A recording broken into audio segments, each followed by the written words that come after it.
തിരുമാറിലെ വനമാല പൂക്കളിൽ ആദ്യ വസന്തം ഞാൻ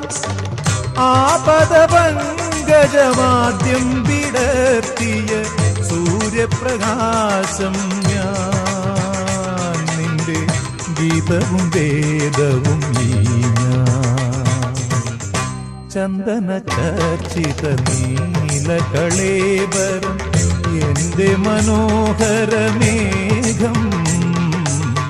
കായാമ്പൂവിലും എന്റെ മനസ്സിലും കതിർമഴ പെയ്യുന്ന മേഘം ഇത് ഗുരുവായൂരിലെ മേഘം.